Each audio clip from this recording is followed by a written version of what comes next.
Hey there and welcome back. Today we'll be taking a deep dive and break down my favorite build to rat in. Now, I know ratting is not everyone's cup of tea. However, hear me out. I think it's something that solo players should learn to do. In a game dominated by guilds in an open world or 8.4s in the mist, solo players should have options. I want to provide something a new or intermediate player can do and will help you make silver in the game. Who knows, maybe one day you'll be able to afford a 50 million silver set to take into the mist. I will warn you, using this set is extremely fun and addicting, so try not to turn into a full-time rat, but it really is a fun playstyle. And having fun should be the main reason you play a video game anyway. In this video, I'll be breaking down the build, talk about the abilities to use and when to use them, as well as any ins and outs that will help you. This is a very effective way since the build is low cost and does not require a lot of mastery or spec. The build does vary depending on what you are ratting, so I'll break this down and give you some insight on what you should use depending on what you're doing. Now, one of my favorite ways to use this build is in the mist. You will succeed in returning injured wisps to their portals and earn fame, might, and favor. You can then purchase conquered chests for silver and combat fame. Now, without further ado, let's get into the breakdown. For your helmet, you will go with the Hellion Hood. For your D, you'll take Smoke Bomb, which drops a smoke bomb at your feet, releasing a cloud with a 5-meter radius and will silence everyone in that cloud. It will also turn you invisible. Keep in mind that your normal attacks will not bring you out of stealth. This is a great way to reset mob aggro and confuse your enemy. You want to hold on to this ability as long as you can to ensure that you aren't left with any way to reset mobs. Remember, the last one to reset usually wins the encounter. For your passive, go with Quick Thinker, which will increase your cooldown rate. For your armor piece, you will take a Guardian Armor. For your R, you will go with the Enfeeble Aura. This will create an aura around you that lasts 5 seconds. It decreases all damage that you take by 60%, slows them by 15%, and reveals all invisible enemies. This ability does 3 different but very important things for you. It allows you to lower the damage that you take while picking up the wisp, since you will be attacked before you can gain some distance. It will also slow other attackers down, giving you a better chance to break away. And lastly, it will reveal invisible targets, which is great especially when fighting others in the open world.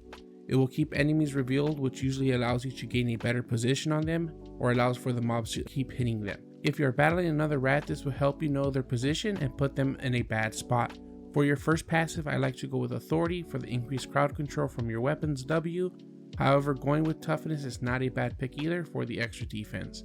Now, your third passive is a bit of a toss-up, but I would take Spirit Crush, which means every normal attack will decrease the targeted mob's max and current health. This does not work against enemy players. Now, for your weapon, it's the Bedrock Mace.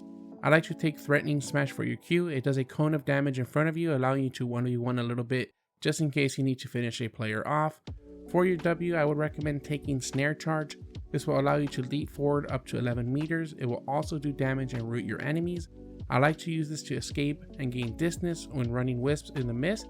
I also use this to root players in before I use Bedrock's E.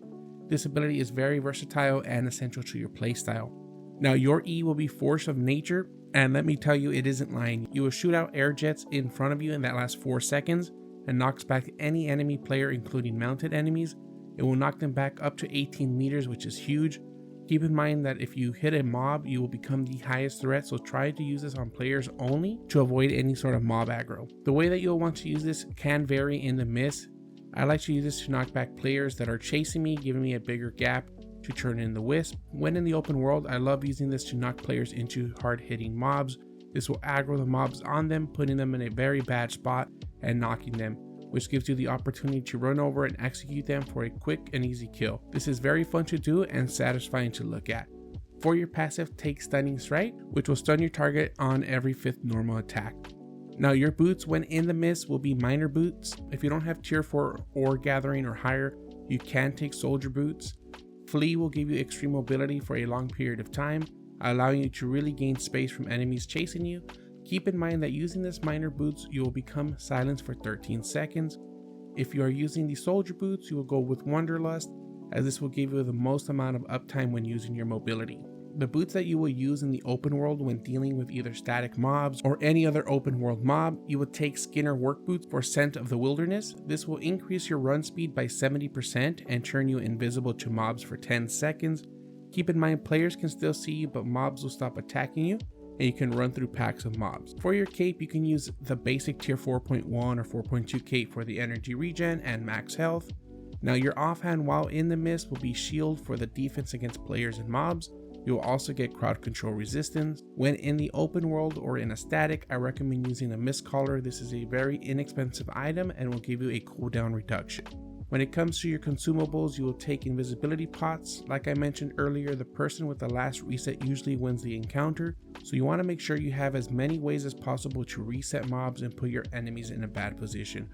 For your food, you will take catfish.